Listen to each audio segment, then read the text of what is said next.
අයිබෝවන් තෙරුවන් සරණයි. ඉරිදා දවසේ උදෑසන 6ට ඔබ අප හමු වෙන වැඩසටහන සම්මාදිට්ඨි වැඩසටහන ආරම්භ කරන්නට අවසරයි.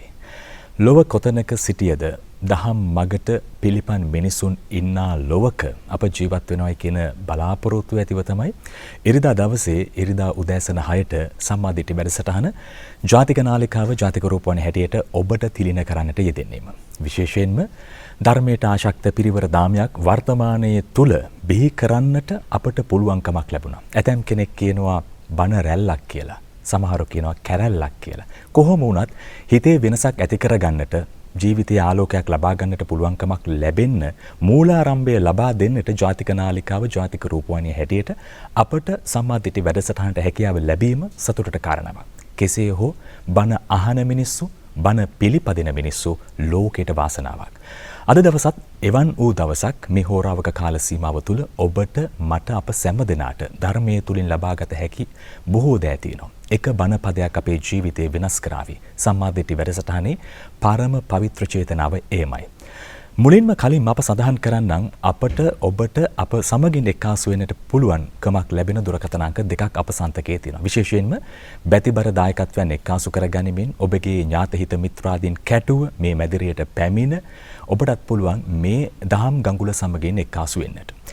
0112 50යි 10යි 54 ඒ වගේම 077යි 17යි 80යි 753 ආමන්ත්‍රණය කරන්න අමතන්න ඔබට පුළුවන් අප සමගින් මේ සම්මාදිට්ඨි වැඩසටහන සමගින් එකතු වෙන්නට. අදත් එවන් වූ පිරිවර දාමයක් තමයි අප සමගින් එක්කාසු වෙන්නේ මේ කටයුත්ත වෙනුවෙන් සම්මාදිට්ඨි වැඩසටහන වෙනුවෙන්. විශේෂයෙන්ම ඔවුන්ගේ අරමුණක් තියෙනවා. ඒ අරමුණු සහගත බව සිදු වෙන්නේම ඔක්තෝබර් 7 වන දිනට අභාප්‍රාප්ත වන්නට යෙදුනා වූ විශ්‍රාමලත් ගුරු උපදේශිකා ශ්‍රීනි චිත්‍රා මල්ලවාරච්චි මහත්මියට පුණ්‍යානුමෝදනාවන් කිරීමට දායකත්වයන් දරන්නට යෙදෙන්නේ දියණියන් වන නයන්ති අසන්ති සුදර්ශී සහ සහෝදර සහෝදරයන් වන උදේනී අනෝමා සහ ලලිත් මල්ලවාරච්චි ඇතුළු ඥාති හිත මිත්‍රාදීන් මේ සියලුම දෙනා මෙතනට පැමිණ මේ කටයුත්ත සමගින් එක්කාසු වෙනවා.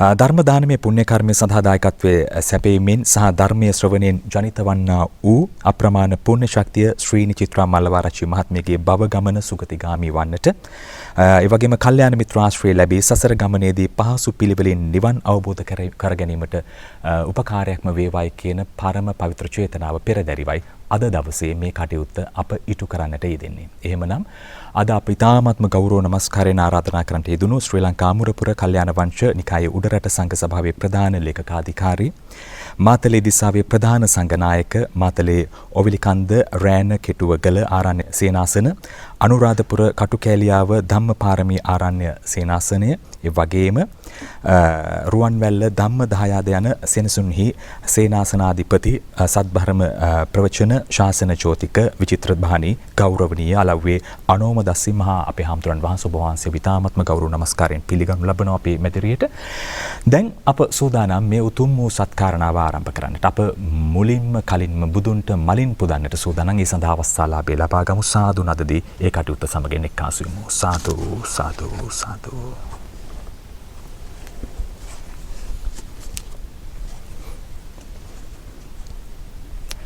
මීළඟට අප අපේ දේශකයන්න් වහන්සේ විශේෂලා දහත් වට්ටිය පූජා කරමින් ධර්ම දානය ලබා දෙන්නට අපි ඉතාමත්ම ගෞරවයෙන් ආරාධනා කරමු. සාදු සාදු සාදු.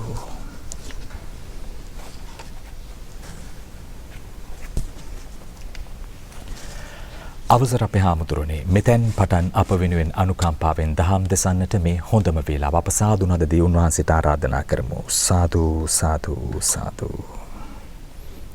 समन्ता चक्रवालेषु अत्रा गच्छन्तु देवता सद्धम्मं मुनिराजस् सुनन्तु सग्ग मुखदं ධම්මස්සවන කාලෝ අයං භදන්තා ධම්මස්සවන කාලෝ අයං භදන්තා ධම්මස්සවන කාලෝ අයං භදන්තා නමෝ තස්ස භගවතෝ අරහතෝ සම්මා සම්බුද්දස්ස නමෝ තස්ස භගවතෝ අරහතෝ සම්මා සම්බුද්දස්ස නමෝ තස්ස භගවතෝ අරහතෝ සම්මා සම්බුද්දස්ස කින්නකෝ භෝගෝතම සයං කතං සුඛ දුක්ඛං තීති. ශ්‍රද්ධාවන්ත කාරුණික පින්වතුනි, ජාතික රූපවාහිනිය ඔස්සේ අද දවසේ සම්මා දිට්ඨි වැඩසටහන තුළින් ධර්ම දානමය පුණ්‍ය කර්මයක් අද දවසේ සිද්ධ කරන්නට යෙදෙනවා. විශ්‍රාමලත් ගුරු උපදේශිකා ශ්‍රීනි චිත්‍රා මල්වාරච්චි මහත්මියට පින් අනුමෝදන් කිරීම කියන කාරණාව සිද්ධ කිරීමට දූ දරුවන් විසින්. පින්වතුනි, මේ ලෝකේ යම් කිසි කෙනෙක් දානයක් දෙනවා නම් ඒ දානේ අග්‍රම දාණය තමයි ධර්ම දානය කියලා කියන්නේ. මොකද ධර්ම දානය අග්‍රම දානය බවට පත් වෙන්නේ කයට ලැබෙන දෙයක් නෙමෙයි, ධර්මයක් තුලින් සිදු වෙන්නේ.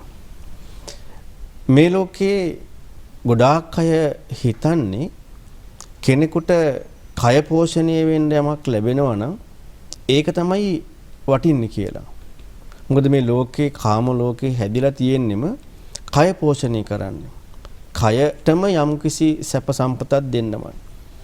ඒ නිසා සාමාන්‍ය මිනිස්සු දකින්නේ කණ්ඩ බොණ්ඩ දෙන එක, අඳින්න පළඳින්න දෙන එක, මේ ආදී වශයෙන් විවිධ දේවල් කය පෝෂණය කිරීමට ලැබෙනවා නම් ඒක වටිනවා කියලා.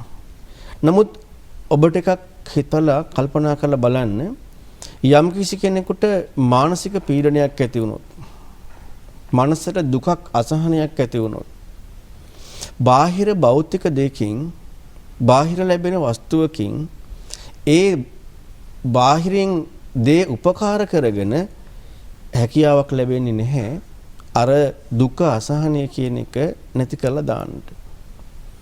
එතකොට එහෙනම් බලන්න, මේ මානසිකව යම් කිසි කෙනෙකුගේ හිතට දුකක් පීඩාවක් ආවහම ඒක අතහැරලා දාන්න පහසු නැහැ කියලා කියන්නෙම ඒක ඒ වගේම තමයි ඒක එක්ක විඳවන ගතිය. සාමාන්‍යයෙන් අපි දන්නවා පුංචි දුකක් ආවත්, මානසික අසහනයක් ආවොත් සමහර කට්ටිය බොහෝ සෙයින් විඳවනවා. නමුත් මේ කයට ලැබෙන දුක කියන කාරණාව එහෙම විඳවිල්ලක් එක්ක පීඩාවෙන් ඉන්නේ නැහැ. මනසට ලැබෙන පීඩනීය අසහනය ගොඩාක් වැඩි.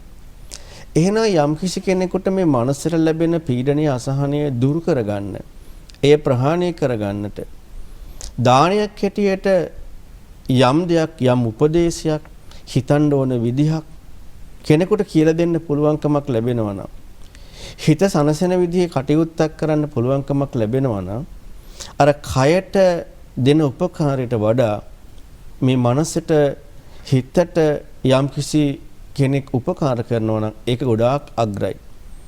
මම ඔබට පැහැදිලි කරේ පින්වත්නි, සාමාන්‍යයෙන් හිතෙහි සැනසෙල්ලක් ඇති කරගන්න කාරණාවක් ගැන විතරයි. දැන් අද දවසේ මේ ජාතික රූපවාහිනිය ඔස්සේ ඔබ ධර්මයක් දන් දෙන්නේ සාමාන්‍ය හිතේ සැනසෙල්ලක් ඇති කරගන්නවා කියන කාරණාවටත් එහා ගිහිල්ලා මේ ජීවිතේ සත්‍ය වශයෙන්ම, යථාර්ථ වශයෙන්ම සැනසෙල්ලක් ඇති කරගන්නේ කොහොමද? සැබෑවටම අපේ ජීවිතේ නිවීම නැත්තම් ඇතුළත සංසිඳීම ඇති කරගන්නේ කොහොමද? මෙන්න මේ කාරණාවක් ලෝකයේ ධර්මයක් හොයන, සත්‍යයක් හොයන කෙනෙකුට දන් දෙනවා නම් අර සාමාන්‍ය හිතේ සැනසෙල්ලක් ඇති කරගන්න උපකාර කරනවටත් වඩා ඒක ගොඩාක් අග්‍රයි. ඒ නිසා තමයි පින්වත්නි මේ ධර්ම දානමය පින අනිත් හැම දෙයකටම වඩා ඉහළයි.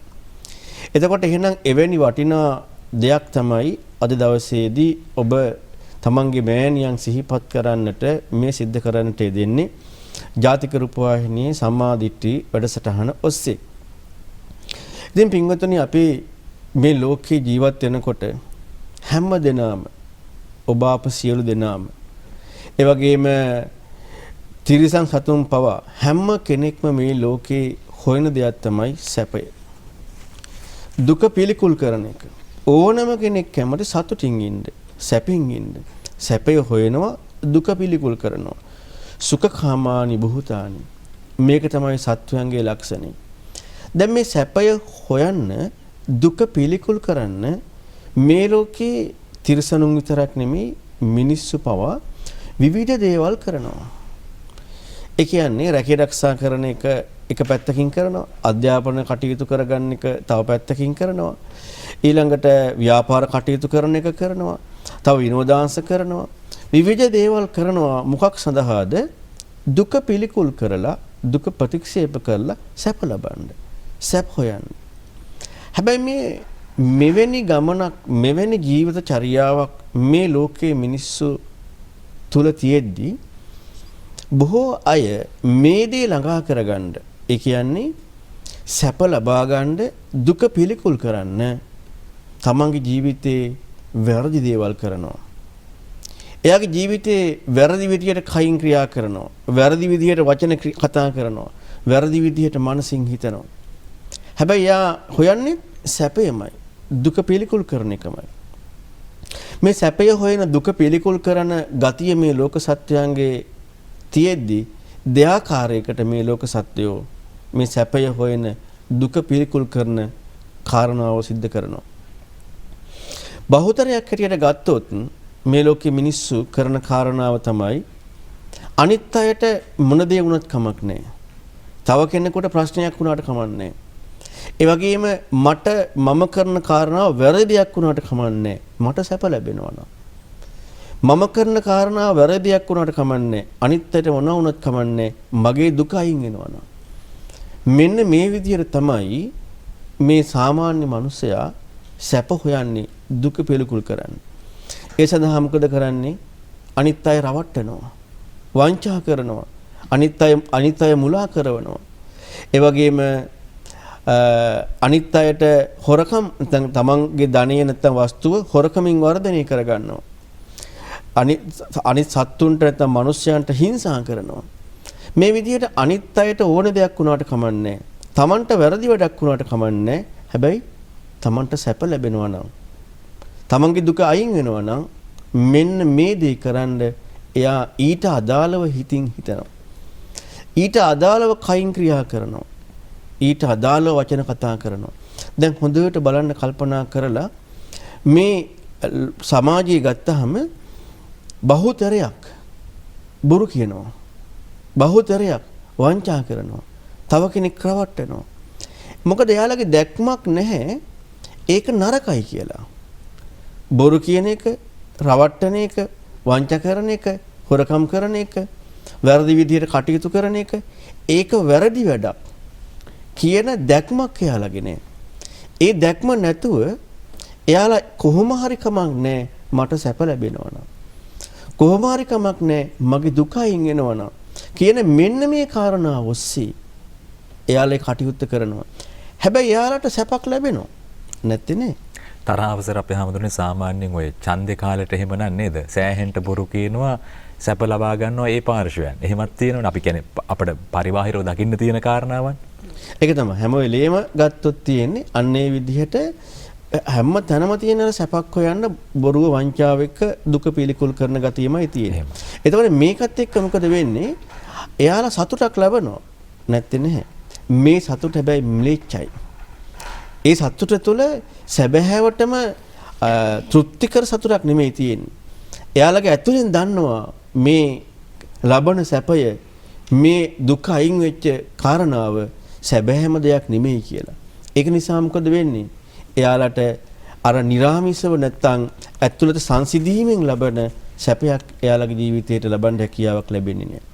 ඉතින් මෙන්න මෙහෙම තමයි සාමාන්‍යයෙන් ගත්තොත් මේ ලෝකයේ මිනිස්සු සැපයක් හොයන්නේ, දුක පිළිකුල් කරන්නේ. හැබැයි මේකට ප්‍රධාන හේතුව වෙලා තියෙන්නේ දැක්ම ප්‍රශ්නේ. මෙන්න මේ දැක්මට කියනවා මිච්ඡා දිට්ඨිය කියලා. මේ දැක්ම තුළ එයාලාගේ නැහැ කරන කාරණාව අනුව Tamanට විපාකයක් නැත්නම් ඒක විඳවීමක් තියනවා කියන දැක්මක් නැහැ. ඊළඟට අන්නයත් අපි වගේම ස්වභාවයෙන් යුක්තයි. දැන් අපි නිකමට හිතලා බලන්න අපිව කෙනෙක් රවට්ටනවට අපි කැමති නෑනේ. එතකොට අපි යම් කිසි කෙනෙක් රවට්ටනවා කියන කාරණාව කොච්චර වැරදිද? එතකොට එහෙනම් මෙන්න මේ නිවැරදි දැක්මක් සම්මා දිට්ඨියක් නැති නිසා මිච්ඡා දිට්ඨියෙන් යුක්ත නිසා මොකද වෙන්නේ? මේ සමස්තයක් වශයෙන් ගත්තට පස්සේ මේ ලෝකේ සමාජයේ මිනිස්සු තමන්ගේ සැප වෙනුවෙන් තමන්ගේ දුක අයින් කිරීම වෙනුවෙන් කරන්නේ මොකද්ද? තනිකරම වංචාව, ඊළඟට මුලාව, බොරුව, අසත්‍ය තමයි කරන්නේ. මේක තුලින් කවදාවත් ජීවිතේ කෙනෙකුට ඇතුළත සැනසීම ඇති කරගන්න හැකියාවක් ලැබෙන්නේ නැහැ. නිකමට හිතලා බලන්න ඒ වගේ ජීවිතයක් ගත කරන කෙනෙකුට කොච්චර ධනිය තිබුණත්, කොච්චර බලය තිබුණත්, මොන දේවල් තමන්ගේ ජීවිතයේ තිබුණත්, තමන්ට මරණාසන්න දුකක් එනකොට, තමන්ට තමන්ගේ වස්තුව නැති වෙනකොට, තමන්ට සුව කරගන්න බැරි ලෙඩක් රෝගයක් හැදෙනකොට හිත කොච්චර විඳවනවද? අර තමන්ගේ එකතු කරගත්ත ධනෙන්, තමන්ගේ තියෙන බලයෙන්, බලපුලුකාරකම් තුළින් ඥාතිත මිත්‍රාදී පරිවාර සම්පත්තිය මේ කිසිදු කාරණාවකින් තමන්ට ප්‍රයෝජනයක් ගන්න හැකියාවක් ලැබෙන්නේ නැහැ. උපකාරයක් ගන්න හැකියාවක් ලැබෙන්නේ නැහැ. හිත එච්චරටම දූෂ්‍ය වෙලා තියෙන්නේ. හිත තුළ පසුතැවීම, දුක, අසහනය විතරයි එන්නේ. හැබැයි මෙවැනි දේවල් කරනකොට එයාට හිතෙන්නේ මම එකයි කිව්ව එක මිලෙච්ච සතුටක් කියලා. එයාට හිතෙන්නේ ඒක හොඳයි කියලා. හැබැයි තමන් පස්සේ මේ කරපු දේවල් එනකොට, තමන්ට විඳවන්න වෙනකොට, මේ ජීවිතේ වේවා, පරලොව ජීවිතේ වේවා, තමන්ට විඳවන්න වෙනකොට ඒ විඳවීම තමන්ට කවදාකවත් ගොඩ එන්න බැරි වෙන විදිහටයි එයාට ඒක විඳවන්න වෙන්නේ. ඉතින් මෙන්න මේ කාරණාව පිළිබඳ දැක්මක් ලෝකේ නැති නිසා තමයි, ඒ කියන්නේ මිච්ඡා දිට්ඨියක් තියෙන නිසා තමයි, වැරදි දැක්මක් තියෙන නිසා තමයි අන්නේ විදිහේ කයින් ක්‍රියා කරන්නේ, අන්නේ විදිහේ වචන කතා කරන්නේ, අන්නේ විදිහේ හිතන්නේ නිවැරදි වූ දැක්මක් එයාගේ ජීවිතේ නැති නිසා. හැබැයි යම් කිසි කෙනෙකුගේ නිවැරදි දැක්මක් තියෙනවා නම්, දැක්ම නිවැරදි නම්, එයා කවදාකවත් මේ මිලේච්ච විදිහට සැපක් හොයන්නේ. සාමාන්‍යයෙන් ලෝකේ ඉන්න සත්වයාගේ ගතිය තමයි සුඛකාමානි භූතානි. සැපේ හොයන්නේ. හැබැයි එයා සැපය හොයන්නේ, එයා දුක පිළිකුල් කරන්නේ මිලේච්ච විදිහට නෙමෙයි. එයා තව කෙනෙකුට දුක් දෙන්නේ නැහැ. තව කෙනෙකුට වංචාව ඇති කරන්නේ නැහැ. තමන්ට අවංක වෙනවා. මෙතන ප්‍රධානම කාරණා අපි බාහිරට වංචා කරනවා, බාහිරට වැරද්දක් කරනවා කියලා අපිට පිටට පෙරුණට ඇත්තටම අපි වැරද්ද, වංචාව කරන්නේ අපට. අපිව රවට්ට ගන්නවා. අපිව ඇතුලෙන් රවට්ටගෙන අපි අර මිරෙච්ච සතුටක් ලබනවා. ඒ නිසා සම්මාදිට්ඨියෙන් යුක්ත කෙනෙක් එයා කවදාවත් තමන්ව රවට්ට ගන්නෙ නෑ. තමන් වැරදි විදියට යමක් කරන්නේ නෑ. තමන් වැරදි විදියට කරලා ඒකෙන් සැප ලබන්න හොයන්නේ නෑ. තමන් වැරදි විදියට යමක් කරලා තමන්ට ලැබුණ දුකක් ඒ වැරදි ක්‍රමෙන් එයා ප්‍රහාණය කරන්න උත්සාහ කරන්නේ නෑ. අන්න එයාගේ දැක්ම නිවැරදි වෙච්ච නිසා, එයාගේ දැක්ම සම්මාදිට්ඨියක් නිසා එයා කයින් ක්‍රියා කරන දේවල්, එයා වචන කතා කරන දේවල්, එයා මනසින් හිතන දේවල්, මේ හැම එකක්ම එයාගේ තියෙන යහපත් දේවල්. මෙහෙම යහපත් දේවල් යම්කිසි කෙනෙක් කරනකොට එයාගේ ඇසුර තුලින් බාහිරට කවදාකවත් අයහපතක් වෙන්නේ නැහැ. එයාගේ ජීවනචර්යාවෙන් බාහිරට ප්‍රශ්නයක් වෙන්නේ නැහැ. ඒ වගේම එයාගේ ජීවනචර්යාවෙන් එයාට ප්‍රශ්නයක් වෙන්නෙත් නැහැ. මෙන්න මේකට මේ හොඳ අය සහිත සමාජයක් බිහි වෙන්නටත්, නරක අයම සමාජයක් තුළ ඇති වෙන්නටත් ප්‍රධාන වශයෙන්ම හේතු වන දෙයක් තමයි මේ සත්පුරුෂ ඇසුරත්, අසත්පුරුෂ ඇසුරත්, කල්යාණ මිත්‍ර ඇසුරත්, පාප මිත්‍ර ඇසුරත් කියන මෙන්න මේ කරුණු දෙක. ඒ කියන්නේ යම්කිසි කෙනෙකුගේ ඇසුර පාප මිත්‍රයි නම්, යම්කිසි කෙනෙකුගේ ඇසුර දිගටම තියෙන්නේ පවිතු අයගේ ඇසුරක් එක්කනම් එයාගේ දකින්න විදිය හැදෙන්නේ. ඕන කෙනෙකුට අනුන්ට ගිනිගෙඩ දීලා කමක් නැහැ. අනුන්ට වංචාව කරලා කමක් නැහැ. තමන් සැප ලබන්න. එයාගේ දැක්ම හැදෙන්නේ මේ විදිහට අර ඇසුරත් එක්ක. ක්‍රමානුකූලව පුංචි කාලේ ඉඳලම එවැනි ඇසුරක් ජීවිතයේ තියෙනවා නම් වංචාව, බොරු කියන එක, අන් අය රවට්ටන එක කොහොම හරි තමන් සැපක් විඳින කාරණාව. එයා කවදාකවත් එයාගේ ජීවිතයේ ඇසුර තියෙන තාක්කල් එයාගේ දිට්ඨිය වෙනස් කරන්න බෑ. ඒ නිසායි මේ ලෝකේ සත්පුරුෂයන්ගේ ඇසුර මංගල කාරණයක් කියලා බුදුරන් වහන්සේ මහා මංගල සූත්‍රය පැහැදිලි කරන්නේ. සත්පුරුෂය ඇසුරු කරනකොට සත්පුරුෂයා හැම වෙලෙම සත්පුරුෂයන්ගේ ගතිය වෙලා තියෙන්නේ යහපත් දේ කරන එක. තව කෙනෙකුට දුකක් පීඩාවක් ලැබෙන විදිහට කටයුතු නොකරන එක. තව කෙනෙක් රවට්ටන්න නැති එක. තව කෙනෙකුට අපහසුතාවයක් ලබන්න ඉඩක් නොදෙන එක. තමන්ගේ ඇතුලෙන් තමන් විඳවන්න නැති එක. එතකොට එහෙනම් මෙන්න මේ අසුරක් කෙනෙකුට ඇති වුණොත් එයාගේ ජීවිතේත් ඒ විදිහටම අසුර හැදෙනවා. එයාගේ ජීවිතේත් අර විදිහටම සම්මාදිට්ඨිය ඒ දැක්ම පෝෂණය වෙනවා. අන්න එහෙම ජීවිතයක් ඇති කරගත්ත කෙනෙක් ලබන සැපය, ලබන සතුට, දුරු කරන දුක සැබෑවටම ඒක සැබෑ සංසිඳීමක් වෙනවා. තමන්ගේ ජීවිතයේ භුක්ති විඳින සැබෑ සතුටක් වෙනවා. ඉතින් මෙන්න මේක තමයි මේ ලෝකේ යම් කිසි කෙනෙක් ජීවත් වෙද්දී. ලෝකයේ තුල යම් කිසි කෙනෙක් ජීවත් වෙනකොට ලෝකේ යහපත් විදිහට ජීවිතය ගත කරන කෙනෙකුගේ ලක්ෂණයක් කියවුත්ති. නමුත් අපට මේ සමාජය අසුරු කරනකොට තේරෙනවා මේ සමාජය තුල ගත්තොත් බහුතරයකගේ ගතිය තියෙන එක නෙමෙයි. බහුතරයකගේ ගතිය තියෙන්නේ මේ යහපත් විදිහට තමන්ගේ ජීවිතේ සැප විඳින්න ඕනේ කියන කාරණාව නෙවෙයි.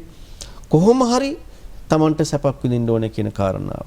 ඒ විතරක් නෙමෙයි කොහොම හරි තමන්ගේ දුක අයින් කරන්න ඕනේ කියන කාරණාව. ඒකට ඕන දෙයක් මේ ලෝකෙ මිනිස්සු කරනවා. ඉතින් එවැනි අයට කවදාකවත් මේ බුදුරජාණන් වහන්සේ දේශනා කරන සැබෑ ධර්මය. ඒ කියන්නේ අපි කවුරුත් බෞද්ධ හැටියට දන්නවා නිවෙන මඟ, නිවන් දකින මාර්ගය, සංසාර දුකෙන් නිදහස් වෙන මාර්ගය, ඊතර වෙන ප්‍රතිපදාව පුරුදු කිරීමේ හැකියාවක් එවැනි අයට ලැබෙන්නේ නැහැ. මේ ධර්මයෙන් ප්‍රයෝජන ගන්න පුළුවන් වෙන්නේ, උපකාරයක් ගන්න පුළුවන් වෙන්නේ, නිවෙන මාර්ගයට යමු වෙන්න පුළුවන්කමක් ලැබෙන්නේ සත්පුරුෂයන්ට විතරයි. සත්පුරුෂයන්ට විතරයි මේ ජීවිතේ සත්‍යයක් හොයන්න පුළුවන්කමක් ලැබෙන්නේ. අසත්පුරුෂ කෙනෙකුට කවදාකවත් මේ ජීවිතේ සත්‍යයක් හොයන්න බෑ. මොකද තමන්ව රවට්ට ගන්නවා. තමන්ව රවට්ට ගනිද්දී තමන්ට කොහොමද ඇත්තක් කරා යන්න පුළුවන්කමක් ලැබෙන්නේ?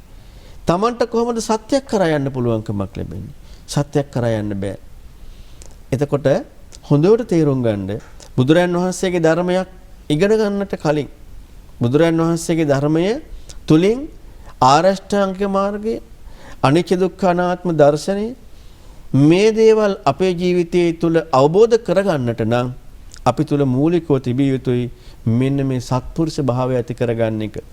බුදුරයන් වහන්සේ සාමුක්ඛංශික දේශනාව නැත්තම් බුදුරුන්ටම ආවේනික චතුරාර්ය සත්‍ය ධර්ම දේශනාව දේශනා කරන්නට මත්තෙන් මේ ලෝකයේ ඉන්න මිනිස්සුන්ට, ප්‍රඥාවන්ත සත්පුරුෂ මිනිස්සුන්ට එයාලගේ ජීවිතේ තව තවත් සත්පුරුෂ කරනවා, තව තවත් ප්‍රඥාවන්ත කරනවා අනුපිළිවෙල කතාව කියන කාරණාව.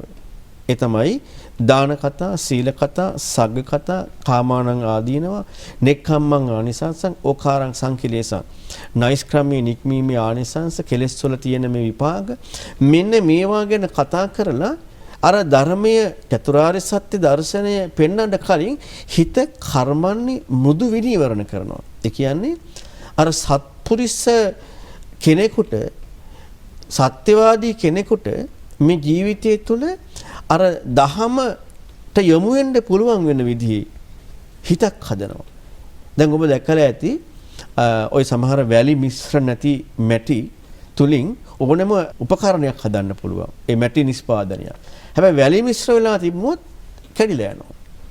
ඒ වගේම පිරිසිදු රත්තරන් වලින් පුළුවන්කමක් ලැබෙනවා ආභරණ හදන්න. හැබැයි ඒවටත් අපද්‍රව්‍ය මිශ්‍ර වෙලා තියෙනවා නම් කැඩිලා යනවා.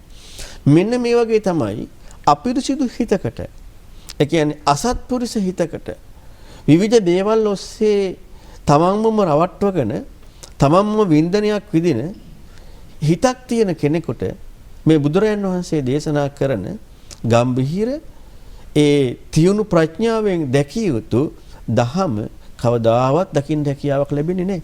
මොකද ඒක අදාළ වෙන්නේ එවැනි පිරිසකටමයි.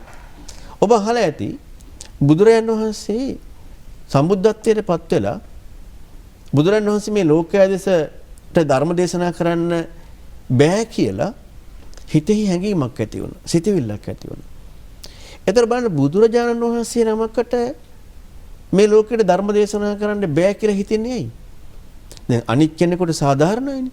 බුදුරජාණන් වහන්සේටම බෑ කියලා හිතුණා. එතකොට ඒ කාලේ මේ වගේ සංකර වෙලා තිබුණේ නෑ. ඒ කාලේ මේ වගේ කාමයේ ඔස්සේම හඹාගෙන යන, සල්ලි ඔස්සේම හඹාගෙන යන සමාජීය ගතියක් තිබුණේ නෑ. එවැනි සමාජීය ගතියකුත් නැතිව තියෙද්දි බුදුරජාණන් වහන්සේටම හිතුණානේ මේ ලෝකයට ධර්ම දේශනා කරන්න බෑ කියලා. ඒකට හේතුව මොකද්ද? මේ ලෝකයේ මිනිස්සු හැම වෙලෙම ඉන්නේ මේ ආලේ රාම, ආලේ රතා, ආලේ සම්මුදිතා. ඇලීම එක්කම läගගෙන ඇලීමෙම සතුටු වෙලා තමයි ජීවිතය ගත කරන්නේ. එවැනි අයට නම් මේ ධර්ම දේශනා කරන්න බෑ කියලා හිතුණා. සහම්පති බ්‍රහ්මරාජයා බුදුරණවහන්සේට ඇවිදලා ආරාධනා කරලා කියනවා ස්වාමීනි මේ ලෝකේ ඉන්න ප්‍රඥාවන්ත අය. මේ ලෝකේ ඉන්න හිතන්න පුළුවන් අය. ඒ නිසා බුදුරණවහන්සේ ධර්ම දේශනා කරන සේක්වා කියලා ඉල්ලා සිටිනවා. එතකොට බුදුරණවහන්සේ ලෝකයස බලනවා. බැලුවට පස්සේ බුදුරණවහන්සේ මේ ලෝකේ දකිනවා හරියට උපමාවක් සහිතව පැහැදිලි කරනවා. විලක තියෙනවා උඩට මතුවෙච්ච නෙළුම් පොහොට්ටු. මේ නෙළුම් පොහොට්ටු සූර්යාලෝකයේ වැටුනහම විකසිත වෙනවා. හැබැයි සූර්යාලෝකයේ වැටුනේ නැත්නම් විකසිත වෙන්නේ නැහැ. හැබැයි වතුර යට තියෙන නෙළුම් පොහොට්ටු සූර්යාලෝකයේ වැටුනාය කිව්වට විකසිත වෙන්නේ නැහැ. මෙන්න මේ වගේ බුදුරණවහන්සේ දකිනවා මේ ලෝකයේ ඉන්නවා ප්‍රඥාවන්තය. සත්පුරුෂ ප්‍රඥාවන්තය ඉන්නවා. එහෙනම් මේ සත්පුරුෂ ප්‍රඥාවන්තයට අන්න බුදුරණවහන්සේ දාරනවා ධර්ම දේශනා කරනවා අමෘත දොහාරය විවෘත කරනවා කියලා භාග්‍යවතුන් වහන්සේ දාරනවා කන් ඇත්තෝ ශ්‍රද්ධා මුදත්වා කියලා. ඒ කියන්නේ එවැනි අය සත්පුරුෂ අය එයාලගේ ලක්ෂණය තමයි එයාලා හැම වෙලෙම තව කෙනෙකුගේ පණිවිඩේ හරියට sannivedana කරගන්න දක්ෂයි. දැන් අද අපේ සමාජයේ තියෙන කාරණාවක් තමයි තව කෙනෙක් මොනවාරි කියනකොට ඒ කියන කාරණාව හරියට sannivedana කර ගැනීම දක්ෂතාවයක් නෑ. හැම වෙලෙම තමන්ගේ එකක් දාලා තමයි ඒ කියන එක තේරුම් ගන්න යන්නේ. ඒ වගේම තමයි සත්‍යවාදී සත්පුරුෂ කෙනෙකුගේ ලක්ෂණය තමයි ඇත්තක් සත්‍යයක් කවුරු හරි කියනවා නම් ඒක පිළි අරගෙන අහන්න කැමතියි. දැන් අපි ගත්තොත් එහෙම කවුරු හරි මොකක් හරි කිව්වොත් අපි මොකද්ද තර්ක කරන්නයි හුරු වෙලා තියෙන්නේ. අපි දන්න කාරණාවත් එක්ක ගලපන්නයි හුරු වෙලා තියෙන්නේ. හැබැයි අර සත්‍යවාදී සත්පුරුෂ කෙනා කවුරු හරි ඇත්තක් සත්‍යයක් කියනවා නම් ඉස්සල්ලා මෙයා කරන්නේ මොකද්ද? ඒ ඇත්ත ඒ සත්‍ය ඉගෙන ගන්න එක. ඒක ඉගෙනගෙන ඉවර වෙලා තමයි එයාට ඒක වැරදි නම් අතහරින්න ඕන වෙන්නේ. නමුත් බලන්න හොඳට කල්පනා කළාද ගොඩාක් අය ගත්තොත් එහෙම පොඩි දෙයක් ඇහුනොත් විවේචනය කරනවා. අද ගොඩාක් බෞද්ධ සමාජයේ තියෙන මේ බණ විශාල වශයෙන් තියෙන විදිහට තියෙන්නේ සමහර අය එක එක්කෙනා විවේචනය කරගන්නවා. විවිධ විදිහට කරුණු කියනවා. එතකොට මේ කරුණු එක්ක අර එකිනෙක කෙනා එක ගැටෙන විවේචන මෙව ඇති වෙන්නේ ඇයි? තව කෙනෙක් කියන කාරණාව හරියට ඉගෙන ගන්න යමු වෙන්නේ. හරියට ඉගෙන ගත්තා නම් එයා කියන කාරණාව වැරදි නම් අතහරින්න පුළුවන්. සිදුවිය යුත්තේ අතහැරීම. එයා කියන කාරණාව හරි. නමුත් මට තේරෙන්නේ එහෙනම් තව තවත් කැප වෙලා ඉගෙන ගන්නට ඕන. මෙන්න මේක නැති නිසා තමයි පින්වතුනි මේ ධර්මය අවබෝධ කරගන්න බැරි වෙලා තියෙන්නේ. මේ ධර්මයේ කරා යන්න බැරි වෙලා තියෙන්නේ. නමුත් මේ ලෝකේ යම් මට්ටමකට හරි සත්පුරුෂකමක් ඇති කරගන්න පුළුවන්. ඒත් හොඳට හිතන්න පුළුවන් මේ ලෝකයේ තුල යම් හරි සම්මාදිට්ඨියක් මිච්ඡාදිට්ඨිය දුරු කරලා සම්මාදිට්ඨියක් ඇති කරගන්න පුළුවන් කෙනෙකුට තමයි ඒ යහපතින් ජීවත් වෙන්න පුළුවන් වෙන්නේ. එයාගේ අතින් සාමාන්‍යයෙන් අනිත් කෙනෙකුට වංචාවක් කරන දෙයක් ජීවිතේ වෙන්නේ නැහැ. එයාගේ අතින් අනිත් කෙනෙකුට වැරද්දක් වෙන දෙයක් වෙන්නේ නැහැ. ඒක සාමාන්‍යයෙන් බුදුරජාණන් වහන්සේ නමක්ම ලෝකේ ඕනේ නැහැ ඒ දේ සිදු වෙන්න. සත්පුරුෂ සමාජයක් ඇති වෙච්ච ගමන්ම ඒ සත්පුරුෂ සමාජය නිසාම ඒ යහපත් වැඩපිළිවෙල තියෙනවා. නමුත් පින්වතුනි බුදුරජාණන් වහන්සේ නමක් ලෝකේ පහළ වෙලා ධර්ම දේශනා කරන්නේ හොඳට තේරුම් ගන්න ඒ සත්පුරුෂයයට. බුදුරජාණන් වහන්සේ ධර්ම දේශනා කරන්නේ ඒ සත්පුරුෂයයට. දැන් අඟුලිමාල වගේ අය පිළිබඳව අපට හිතෙන්න පුළුවන් එයාලා මිනි මරමින් හිටපු අයනේ කියලා. හැබැයි ඔයාලා බලන්න කල්පනා කළ අඟුලිමාල චරිතය හිම අඟුලිමාල ඇයි මිනි මරන්න ගියේ? තමන්ගේ ගුරුවරයාට ගුරු පඬුරු දෙන්න. වෙන දෙයකටද? නෑ. අර අසත්පුරුෂ ඇසුරක් නිසා වැහිලා තිබුණ සත්පුරුෂකම. හැබැයි අසත්පුරුෂ වෙලා නෑ. ඒ වගේ බොහෝ අය ඉන්නවා බාහිර පරිසරය නිසා, බාහිර ඇසුර නිසා සත්පුරුෂකම ප්‍රකට වෙන්නේ නැති. සත්පුරුෂකම ඉස්මතු වෙන්නේ නැති. හැබැයි එයාගේ අර අසත්පුරුෂ ඇසුර අයින් වෙච්ච ගමන් මොකද වෙන්නේ? සත්පුරුෂ වෙනවා. එහෙනම් බුදුරන් වහන්සේ ධර්ම දේශනා කරන්නේ සත්පුරුෂ ප්‍රඥාවන්තයට. හැබැයි යම් කිසි කෙනෙකුට සත්පුරුෂයෙක් ඇසුරු කරද්දී සත්පුරුෂ සමාජයක් තියෙද්දී අසත්පුරුෂවම නම් ඉන්නේ එයාට පුළුවන්කමක් ලැබෙනවද බුදුරන් වහන්සේගේ ධර්මය කරා යන්න? හැකියාව ලැබෙන්නේ නැහැ. එයාට ඒ සත්පුරුෂ සමාජයෙන්ම අයින් වෙන්න වෙනවා. එයාට සත්පුරුෂ සමාජයෙන්ම අයින් වෙලා එයාට අසත්පුරුෂකම් එක්ක එයාට ජීවත් වෙන්න වෙනවා. දැන් අපි දන්නවා දේවදත්තලා එහෙම. දේවදත්ත කියන ඒ ස්වාමින් වහන්සේ නැත්නම් ඒ භික්ෂුව බොහෝ සෙයින් 이르දි ලැබපු කෙනෙක්. බොහෝ සෙයින් එයාගේ ජීවිතය තුළ ධර්ම දේශනා කිරීම හැකියාව බොහෝ ශ්‍රාවක පිරිසක් හිටියා. හැබැයි මොන විදිහකට ඒ කරුණ තිබුණත් එයාගේ ජීවිතේ සත්පුරුෂ භාවයේ තිබුණේ නැහැ. ඒතර සත්පුරුෂ ඇසුරක් තිබුණත් චරිතයේ ගතිය අසත්පුරුෂයි නම් එයාගේ ඒ සත්පුරුෂකම දියුණු වීම හැකියාවක් නැහැ. ඒ නිසා අපි හොඳට කල්පනා කරලා බලන්නට ඕනේ ජීවිතේ ගත්තට පස්සේ මේ සත්පුරුෂකම මේ ජීවිතේ ඇති කරගත්ත කෙනෙකුට තමයි බුදුරන් වහන්සේගේ ධර්මයේ උපකාර වෙන්නේ. එහෙම නැති කෙනෙක් ධර්මය අහද්දී බණ අහද්දී ගොඩක් වෙලාවට ඇහෙන්නේ අඩුවක් වෙන අදහසින්. ඒක ඉගෙන ගන්න නෙමෙයි. වැරද්දක් වෙන අදහසින්. දැන් එතකොට ගතිය සම්මාදිට්ඨිය නෙමෙයි. දැන් සම්මාදිට්ඨියෙන් යුක්ත කෙනෙකුට තමයි ලෝකයේ තුල සම්මාදිට්ඨියෙන් යුක්ත කෙනෙකුට යුක්ත පිරිසකට තමයි බුදුරණවහන්සේ ධර්ම දේශනා කරන්නේ. එහෙම නැති අය ලෝකේ ධර්මය අහපු තැනදී මොකද වෙන්නේ? අන්න විවේචන විවිධ විදිහේ මඩගසා ගැනීම විවිධ දේවල් සමාජය තුළ ඉස්මතු වෙලා එනවා. හැබැයි කෙනෙකුට පුළුවන්කමක් තිබුණොත් අපි හිතමුකෝ කෙනෙකුට සමාජීය ඇසුර නිසා අසත්පුරුෂකම් ප්‍රකටලා තියෙනවා සැබෑම සත්පුරුෂ ගතියක් තියෙන කෙනෙක්. එයාගේ හැබැයි එක ලක්ෂණයක් තියෙනවා හොඳට තේරුම් ගන්න. අසත්පුරුෂකමකින් වැහිලා තිබ්බට ඒ කියන්නේ අසත්පුරුෂ ඇසුර නිසා සත්පුරුෂකම අසත්පුරුෂකමකින් වැහිලා තිබුණට එයාගේ තියෙනවා එක ලක්ෂණයක් මොන අසත්පුරුෂකම් තිබුණත් එයා සත්‍යවාදී.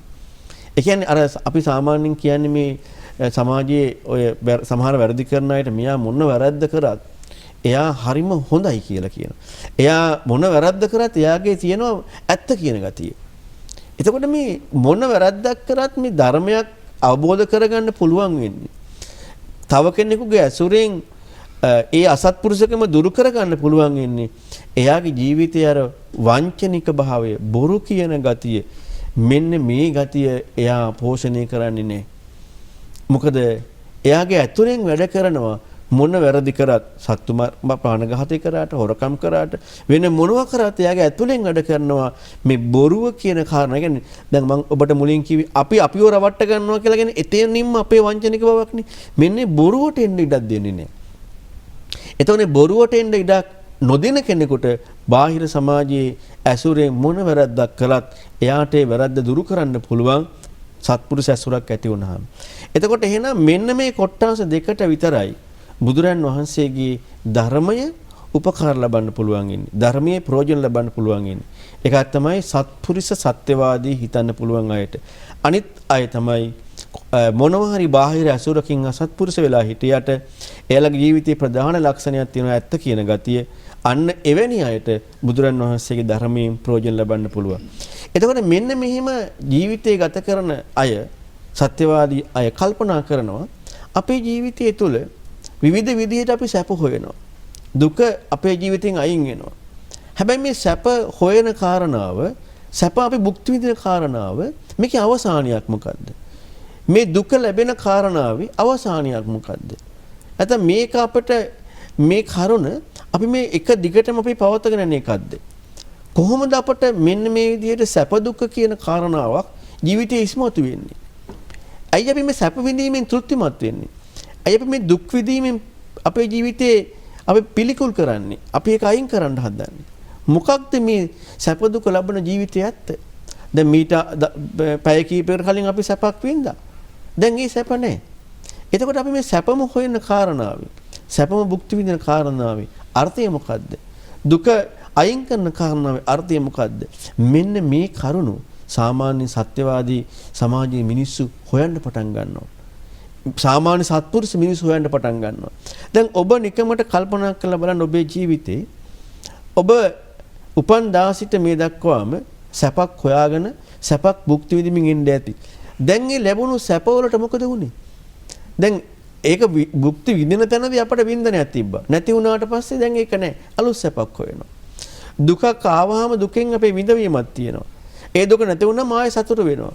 දැන් මේ සැප දුක අතර කරකැවෙන ලෝකේ අර්ථය මොකද්ද? මෙන්න මේක පින්වතුනි හොයන්න ගන්නවා අර සත්පුරුෂ සත්‍යවාදී මිනිස්සු. සත්පුරුෂ සත්‍යවාදී නැති කෙනා ඒක හොයන්න පටන් ගන්නෙ නෑ. ඒකයිද නූතනයේ ගොඩාක් වෙලාවට ස්වාමින් වහන්සේලා හුරු වෙලා තියෙන්නේ මේ සමාජයට සත්පුරුෂකම ඇති කරන්න බණ කියන්නම. ඇයි? එච්චරටම සමාජය අසත්පුරුෂ නිසා. ඒතර අසත්පුරුෂ සමාජයකට පින්වතුනි බුදුබණ ප්‍රායෝගික වෙන්නේ නෑ. බුදුරන් වහන්සේගේ ධර්මයට යන්න ජීවිතය ඇත්ත හොයන්න යන්න ඒක ප්‍රායෝගික වෙන්නේ නෑ. බුදුරන් වහන්සේගේ ධර්මයට යන්න මුලින්ම සත්පුරුෂ සමාජයක් ඇති වෙලා තියෙන්නට ඕන. අන්නේ සත්පුරුෂ සමාජයේ අය හොයන්න පටන් ගන්නවා මේ ජීවිතයේ අර්ථය මොකද්ද? මේ සැප දුක විඳ විඳ අපි යනවා. දැන් අපිට ඊළඟට මොකද්ද වෙන්නේ? අපි මේ සැප දුක විඳින කාරණාව තුලින් අපට ලැබුණු දේ මොනවද? අතීතයේ විඳ සැපක් අරගෙන කල්පනා කරලා බලන්න. අපට ඒ තුලින් මොකද්ද ලැබුණේ? ඒ වෙල ලැබුණ විඳින නැති වෙලා ගියා. එච්චරයි. මෙන්න මේක හොයන්න පටන් ගන්නවා මේ සත්පුරුෂය, මේ සත්‍ය හොයන අය. මෙන්න මේ විදිහට හොයන සමාජයක් තමයි පින්වතුනි බුද්ධ කාලේ තිබුණේ. බුදුරන් වහන්සේ කාලේ තිබුණේ එවැනි සමාජයක්. ඒ සමාජයට කියනවා සත්‍යවාදී විමුක්තිකාමී කියලා. ඒ බුදුරන් වහන්සේ ළමක් ලෝකේ පහළ වෙන සමාජයට ඒ කාලේ ඉන්න පිරිසට කියනවා සත්‍යවාදී විමුක්තිකාමී. අදටත් පින්වතුනි යම් මට්ටමකට ඉන්දියාවෙ හිම ඉන්නවා. සත්‍යවාදී විමුක්තිකාමී අය. ඒ කියන්නේ යාලා සත්‍යයක් හොයනවා. සත්‍යයක් හොයද්දී ඇයි යාලට විමුක්තිකාමී කියන්නේ? සත්‍යයක් හොයාගෙන යනකොට පින්වතුනි එයාලට මේ දන්නේ නැති නොදන්නා නොවැහෙටෙන අසත්‍ය එක ඉන්න කැමැත්තක් ඉන්නේ. දැන් නිකමට හිතලා බලන්න අපි යම් සැපක් විඳිනකොට යම් දුකක් විඳිනකොට මේ කාරණා පිළිබඳව අපට ඕනකමක් ඇති වෙනවා නම් ඇත්ත හොයන්න සත්‍ය හොයන්න. එතකොට එතනින් අපට කියවෙනවා නේද අසත්‍ය දන්නේ නැති නොදන්නා කරුණ තුළ ඉන්න කැමැත්තක් ඇති වෙන්නේ නැහැ කියන්නේ. ඒකනේ ඇත්තක් හොයන්නේ. එහෙනම් සත්‍යවාදී කෙනෙක්ගේ ලක්ෂණයක් තියෙනවා විමුක්තිකාමී කියන එක. ඒ කියන්නේ අසත්‍ය මත ගොඩ නැගෙන කරුණෙන් ඉක්ම වෙන්නට ඕනේ කියන ඒ ගතියගේ ජීවිතයේ තියෙනවා. දැන් සාමාන්‍ය සමාජයේ ඔහොම එකක් නැහැ. සාමාන්‍යයෙන් එවැනි දෙයක් ඇති වෙන්නේ අර සත්‍යවාදී සමාජයක විතරයි. එතකොට අන්නේ අය හොයන්න පටන් ගන්නවා මේ සැප මේ දුක කොහොමද එන්නේ? කවුද හදන්නේ? කවුරු නිසාද සැප දුක එන්නේ? මෙන්න මේක හොයන්න පටන් ගන්නවා. මම ඔබට මාතෘකා කළේ සංයුත්ත නිකාය 2 තියෙන අචේල කස්සප සූත්‍රයේ ගාතාව. දහම් පාඩය. ඒ අචේල කස්සප නැත්නම් ඒ කාලේ මේ විමුක්තිකාමී සමාජයේ හිටපු එක්තරා පරිබ්‍රාජකයෙක්. ඒ පරිබ්‍රාජකයා ඇවිදින්න අහනවා බුදුරන් වහන්සේගෙන් මේ සැප දුක කින්නකෝ බොහෝ ගෝතම සයන්කතං සුඛ දුක්ඛන්ති. මේ සැප දුක තමන්ම කරන එකක්ද ගෞතමයන් වහන්සේ?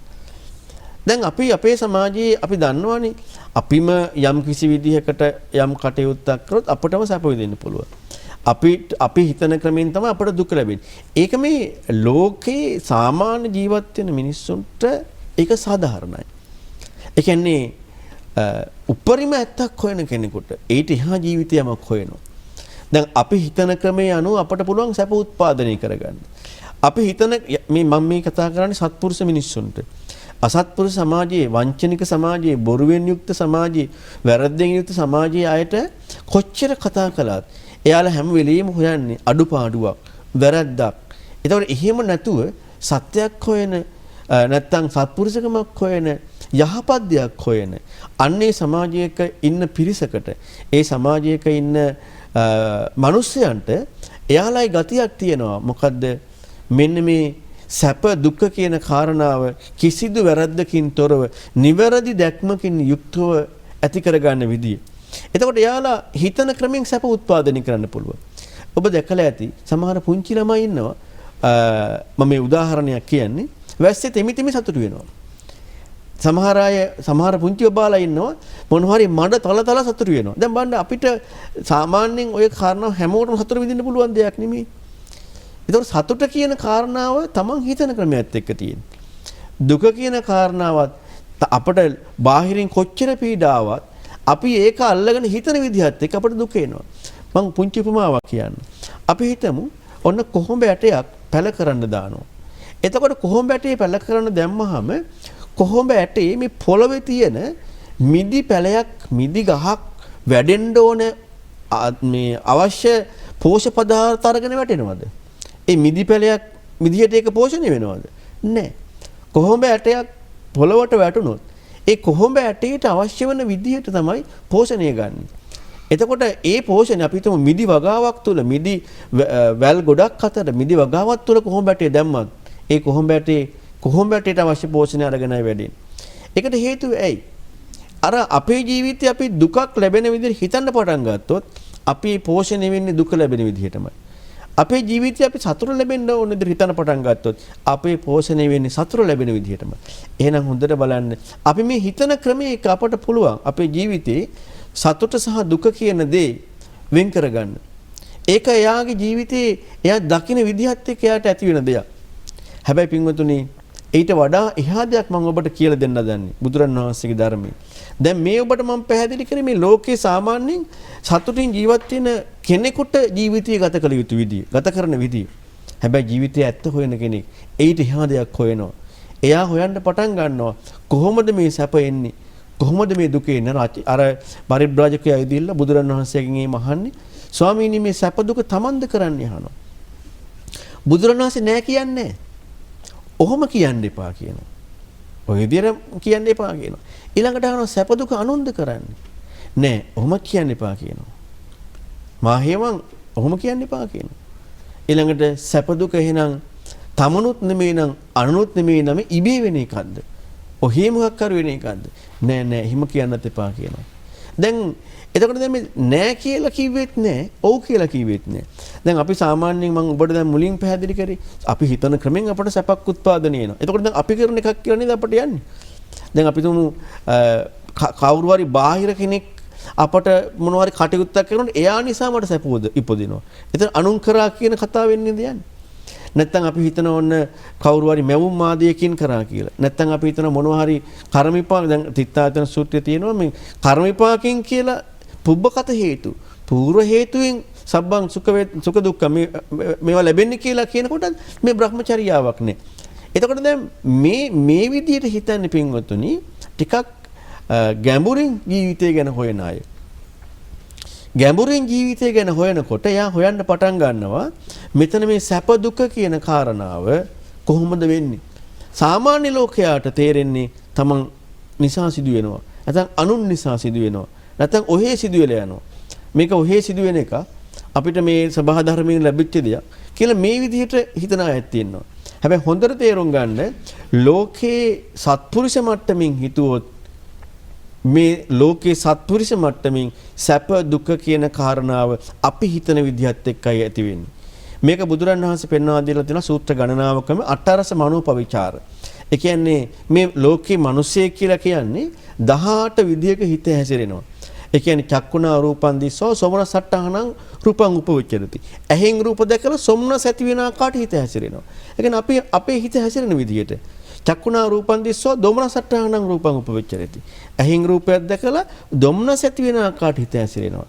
චක්කුණා රූපං දිස්සෝ උපේක්ඛට්ඨානියං රූපං උපවිචරති. ඇසෙන් රූපයක් දැකලා උපේක්ෂාව ඇති වෙන ආකාරයට හිත හැසිරෙනවා. ඒ කියන්නේ බාහිර කෙනෙක් කියන කතාව නෙමෙයි. මේ ඇහැ කන නාසය දිව කය මනස කියන මේවා එක්ක මේ සොම්නස දොම්නස ඇති වෙන්නේ. ඒත් ලෝකේ මට්ටමින් තේරුම් ගන්න තියෙන්නේ මේ විදිහට පුජ්‍යලියෙක් කියලා. පුරුෂයෙක් කියලා. හැබැයි ඊට එහා ඇත්තක් හොයන කෙනෙකුට එයාගේ ප්‍රශ්න කිරීම ගොඩක් තියෙනවා. ඒ තමයි සැප දුක මොකක් එක්කද එන්නේ? කොහොමද සැප දුක කියන එකක් නිර්මාණය වෙන්නේ? ඊළඟ තව ප්‍රශ්නයක් එයාට එනවා. දැන් සැප දුක ඔබ නිකන් හිතලා බලන්න කතා කරන්න පුළුවන්ද පුජ්‍යලයේ මමෙක් නැතුව? ඒ කියන්නේ ලෝකේ කෙනෙක් නැතුව සැපක් කතා කරන්න පුළුවන්.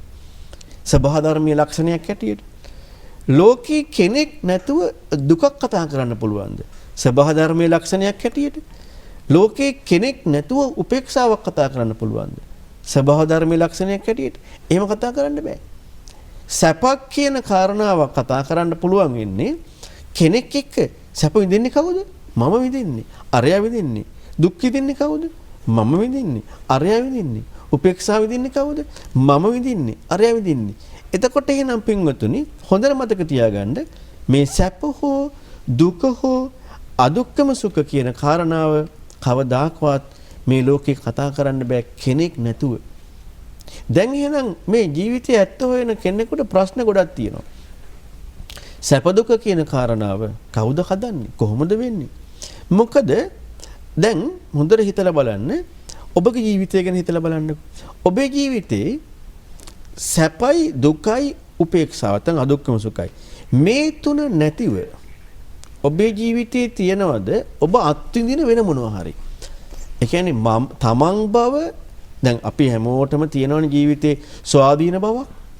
එතකොට මේ ස්වාධීන බව කියන එක තමන් බව කියන එක අපේ තියෙනවද මේ සැපත් දුකත් අදුක්කම සුඛත් මේ තුනම නැති අපි ඉන්න ස්වාධීන බවක් මම ඉන්න බවක් අපිට තියෙනවා ජීවිතේ. නෑ නේද? හොඳට හිතලා බලන්න. මම ඉන්න බවක් මට කොහෙන් හරි ඇවිදලා තියෙන්නේ. එක්ක සැපක් එක්ක නැත්තම් දුකක් එක්ක නැත්තම් අදුක්කම සුඛයක්. ඒ කියන්නේ සැප දුක නැතිකම. ඒකට කියන උපේක්ෂාව. මේ තුනෙන් තොරව අපට අපේ ස්වාධීන බව අපේ ජීවත් වීම මම උදාහරණයක් ගත්තොත් මට අනෝමදස්සි බව සැප හෝ දුක හෝ අදුක්කම සුඛ දැනව කතා කරන්න බෑ. එහෙනම් මම බව වූ ස්වාධීනත්වය මේ වේදනා තුලින් පරිබාහිරව තියනවාද? එතකොට වේදනා තුන කියන කාරණාව මගෙන් පරිබාහිරව තියනවාද? ඒ කතා කරන්නත් බෑ. මම කියපේ හොඳට තේරුම් ගන්න. දැන් අපි ජීවත් වෙන්නේ මේ වේදනා තුනෙන් එක. එතකොට මේ වේදනා තුන නැතුව අපට මම කියන එක්කෙනේ මේ වේදනා තුලින් පරිබාහිර මම කියන කෙනෙක්ගේ කතාවක් කියන්නේ නෑ.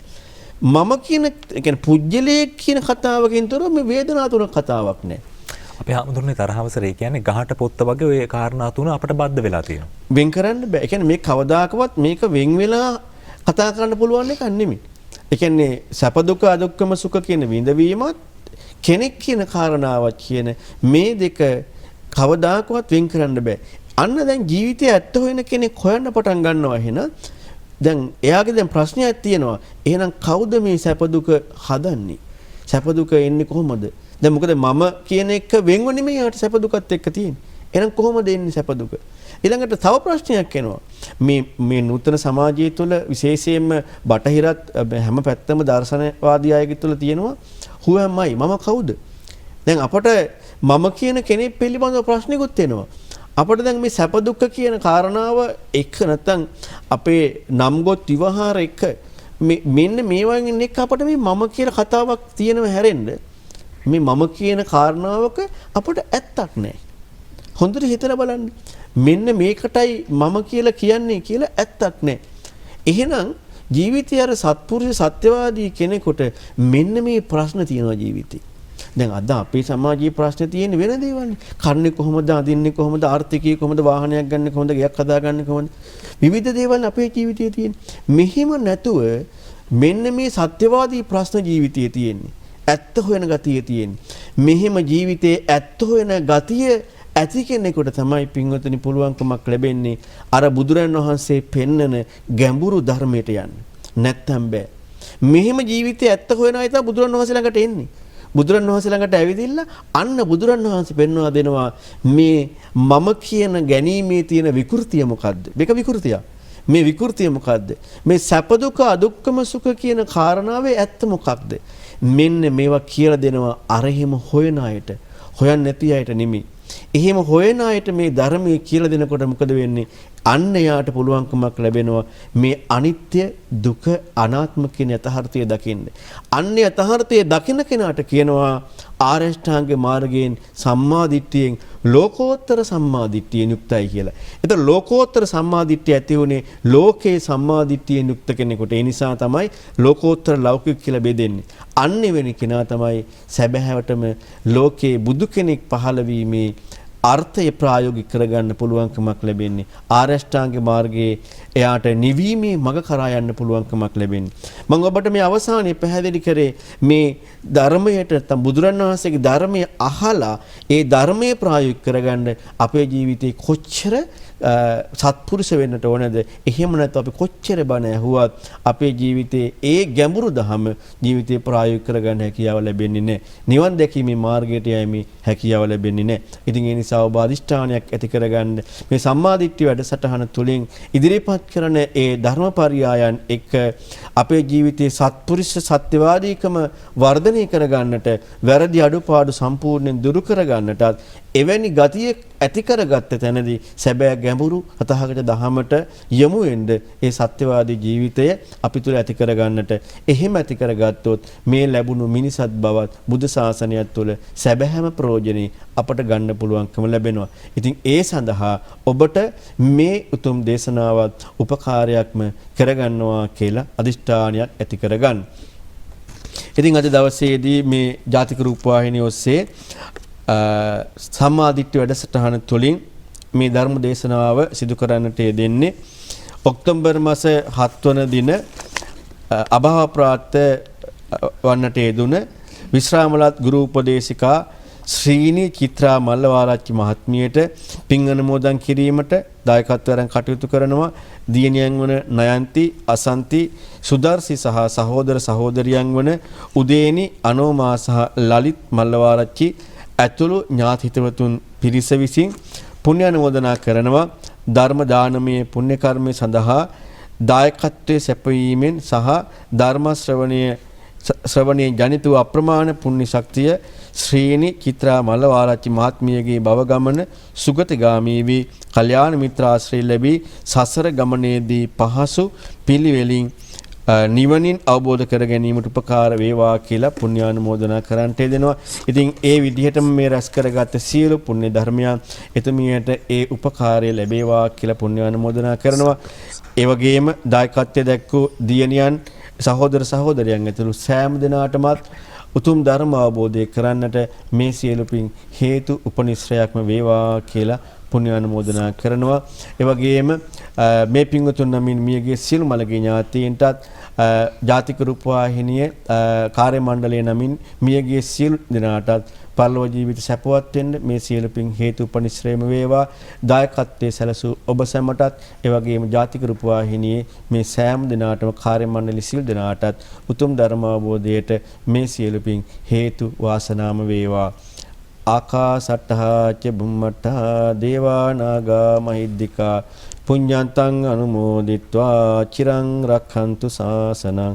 ආකාසට්ඨා ච බුම්මට්ඨා දේවා නාග මහිද්దికා පුඤ්ඤන්තං අනුමෝදිත්වා චිරං රක්ඛන්තු දේශනං. ආකාසට්ඨා ච බුම්මට්ඨා දේවා නාග මහිද්దికා පුඤ්ඤන්තං අනුමෝදිත්වා චිරං රක්ඛන්තු මං පරන්ති. සාදු සාදු සාදු. උත්තරීතර දහමක් ඒ දහම තුල හැසිරෙන්නට අපට පුළුවන්කමක් ලැබීමම කොතරම් වාග්යක්ද. ජීවිතයේ තියෙන්නේම ආලෝකයෙන් ආලෝකයට ගමන් කරන්න. ඒ ආලෝකයේ ඔස්සේ ගමන් කරන්නට ධර්මයේ කොතරම් ප්‍රබල සාධකයක් වෙනවද? සම්මාදිට්ඨි වැඩසටහන ඔබට එයට මග කියන වැඩසටහනක් වගටපත් වී තිබෙනවා. ජාතියේ සදහම් තක්සලාව වගටපත් වී තිබෙනවා. ඉරිදා උදෑසන 6ට ඔබ එක්කාසු වෙන්නේ එකතු වෙන්නේ මේ උතුම් වූ සද්ධර්මයේ ශ්‍රවණය කරන්නේ සහ ඒ ගමන් මග ගමන් කරන්නට සූදානම් වන්නේම බැතිසිත පෙරදරිවයි. අද දවසේත් එවන් පිරිවර දාමයක් තමයි මේ ස්ථානයට පැමිණෙන්නට යෙදුනේ. ඒ වගේම අපගේ පුණ්‍යානුමෝදනාවන් අපගේ নমස්කාරය පූජා කරන්නට අවශ්‍යයි. ශ්‍රී ලංකා අමරපුර කල්යාණ වංශ නිකායේ උඩරට සංඝ සභාවේ ප්‍රධාන ලේකකාධිකාරී මාතලේ දිසාවේ ප්‍රධාන සංඝනායක මාතලේ ඕවිලිකන්ද රෑන කිටුවගල ආරණ්‍ය සේනාසනය, ඒ වගේම අනුරාධපුර කටුකැලියාව ධම්මපාරමී ආරණ්‍ය සේනාසනය, රුවන්වැල්ල ධම්මදායාද යන සෙනසුන්හි සේනාසනාධිපති සද්ධර්ම ප්‍රවචන ශාසන ජෝතික විචිත්‍ර බාණී ගෞරවනීය අලව්වේ අනෝමදස්සී මහා ස්ථවිරයන් වහන්සේ වහන්සේට චිරජීවනයේ වේවා. තවදුරටත් මේ ශාසනික කටයුතු ඉටු කරන්නට ශක්්‍යතාවයේ වර්ධනය වේවා කියා අප සාදුනාදයක් පවත්වමු. සාදු සාදු සාදු. ඒ වගේම මේ කටයුත්ත වෙනුවෙන් අප කැප වුණු පිරිවර දාමයක් ඉන්නවා. අරමුණක් තියෙනවා. ඒ අරමුණ තමයි ඔක්තෝබර් 7 වන දින අභාප්‍රාප්ත වන යෙදුණා වූ විශ්‍රාමලත් ගුරු උපදේශිකා ශ්‍රීනි චිත්‍රා මල්ලවාරච්චි මහත්මියට පුණ්‍යානුමෝදනාවන් කිරීම. ඒ සඳහා බැතිසිත ඇතිව මේ ස්ථානට පැමිණි සැපැමිණි සියලු දෙනාට චිරජීවනයේම වේවායි කියන ප්‍රාර්ථනා පෙරදැරිව අප සූදානම් අපේ ගෞරවනීය මහා සංඝරත්නයේ විශේෂීලා පරිස්කාර පූජාවන් කරන්න. ඒ සඳහා දැන් අවස්ථාලාභය අපි ලබා ගන්නට සූදානම්. අප සාදුනාදයන් පවත්වමු. සාදු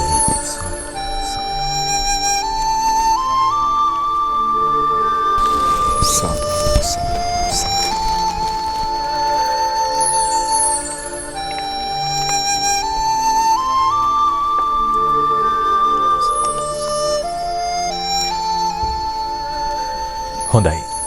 සම්මාදිට්ඨි වැඩසටහන ඔබේ වැඩසටහනක්. ඔබට පුළුවන්කමක් ලැබෙනවා මේ පිරිවර සේම අප සමගින් ඉරිදා උදෑසන 6ට මේ මැදිරියට පැමිණ මේ අවාගම් ගඟුල ලෝකවාසීන්ට තිලින කරන්නට බැතිසිත ඇතිව බැතිබර දායකත්වයෙන් එක්කාසු කරන්න. ලෝකයේ කොතනක හිටියත් ආමන්ත්‍රණය කරන්න මේ දුරකථන අංක 2 0112 50යි 10යි 54. ඒ වගේම 077යි 17යි 80යි 753. සතුටට කාරණා වන්නේම ලෝකයේ සිටින සියලු දෙනාන් අපට ආරාධනා කරනවා ලෝකයේ විවිධ රටවල් වලට පැමිණ සම්මාදිට්ඨි වැඩසටහන නිර්මාණය කර දෙන්න, අපේ රටට පැමිණෙන්න, අපේ රටටත් පැමිණෙන්න කියා. නමුත් හැකියාව තියෙන ආකාරය අනුවයි අපි ඔබේ රටවල් වලට පැමිණෙන්නේ. විශේෂයෙන්ම ඩුබයි රාජ්‍යයට, ඒ වගේම තවත් රාජ්‍යයන් ගණනාවකින් අපට ඇරයුම් ලැබී තිබෙනවා. අප සූදානම් ඒ රටවල් වල සිටින ශ්‍රී ලාංකිකයන්ට මේ උතුම් වූ දහම් ගඟුල සමගින් එක්කාසු වෙන්නට අවස්ථාලාභය ලබා දෙන්නට. විශේෂයෙන්ම ජාතික නාලිකාව ජාතික රූපවාහිනිය හැටියට ඉදිරිය දකින්න නැතිනම් පෙර ගමන් යන නාලිකාවක් ලෙස මේ උතුම් සත්කාරණාවන් ඉටු කරන්නේම බැතිසිත පෙරදරිව. අදට සමුගැන්ම සටහන් කරන්නට සූදානම්. ලබන ඉරුදින උදෑසන 6ට හමු වෙමි බලාපොරොත්තු ඇතුව. සැමට ප්‍රාර්ථනාව උතුම් වූ තෙරුවනේ ආශිර්වාදය නිබදව ලැබේවා. තෙරුවන් සරණයි.